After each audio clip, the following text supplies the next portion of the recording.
Squid Game Season 3 គឺជារឿងដែលអន់បំផុតនៅក្នុងចំណោម Squid Game ទាំង3 season ខ្ញុំជឿថាអ្នកនេះប្រហែលជាបានមើលហើយ Squid Game Season 3ទំតែចេញថ្មីទេហើយខ្ញុំក៏ទំតែបានមើលដែរចុះហេតុអីបាន Season 3 នេះទៅជាចង់បាស់ជើងវិញអ្នកគ្នាវាថានៅពេលដែលចេញមកគឺអ្នកមើលគាត់បញ្ចេញនៅមតិអវិជ្ជមានច្រើនខ្លាំងមែនតើហើយក្នុងនោះក៏មានខ្ញុំដែរ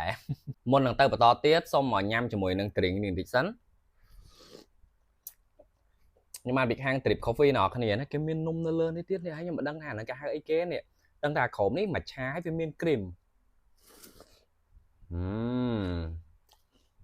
so good មានកលាំងបដ ாய் សម្រាប់ខ្ញុំមកការ season 2 ក៏ល្អមើលមិនណយដែរប៉ុន្តែគ្រាន់តែថាបើសិនជា season 2 ហ្នឹងគេបញ្ចប់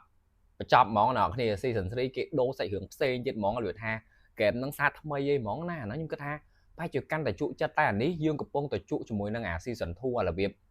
វា touching អ្នកគ្នាមានតួដែលចេញមកធ្វើឲ្យយើងពេញចិត្តគាត់ច្រើនមែនតើអ្នកខ្លះគិតថាតួនេះជា hero នៃសាច់រឿងនេះអីចឹងទៅ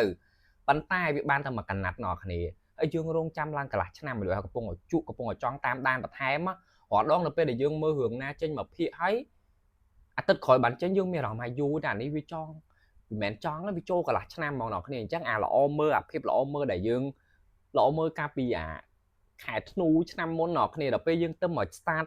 ថ្មីនៅក្នុងឆ្នាំនេះវាអស់អារម្មណ៍ហ្នឹងអារម្មណ៍កំពុងពុះកញ្ជ្រោដល់ពេលអញ្ចឹងខ្ញុំគិតថារឿងក៏វាអាចធ្លាក់ទៅតាមនឹងដែរអានេះសម្រាប់ខ្ញុំដល់ពេលអញ្ចឹងយើងមើលលែងល្អមើលហើយមួយទៀតគឺតួចេះតែដាក់មកឲ្យតែបានដូចតួ VIP អ្នកគ្នានិយាយទៅគ្រាន់តែចេញតួ VIP មកគឺមានអារម្មណ៍ថាខ្ញុំចង់ខាលសាច់រឿងហ្នឹងទៅមុខហ្មងព្រោះវា boring ខ្លាំងមែនតើណាវាថាសំបីតែការនិយាយរបស់គាត់ចេញមកក៏ឆ្កងមានអារម្មណ៍ថាវាអត់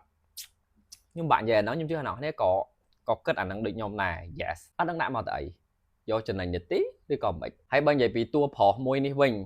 អ្នកនរគ្នាគាត់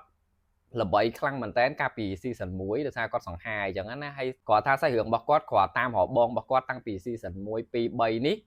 ទៅមកតែជួបកោះហ្នឹងគេបំផ្ទុះចោលជួបគ្នាបានផ្លែតកោះហ្នឹងបំផ្ទុះចោលបណ្ដោយសូមានអារម្មណ៍ថាដាក់តួគាត់មកទៅអីមានអារម្មណ៍ថា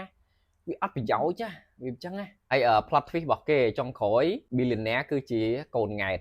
222នឹងឯងអ្នកគ្នាយើងនឹកស្មានដល់តែក៏វាអត់មានអីជា special អីដែរអានេះសម្រាប់ខ្ញុំចំណាយគ្នាវិញគិតយ៉ាងណាដែរអានេះគ្រាន់តែជាមតិយោបល់របស់ខ្ញុំទេដោយសារតែខ្ញុំជា fan អញ្ចឹងខ្ញុំក៏ចង់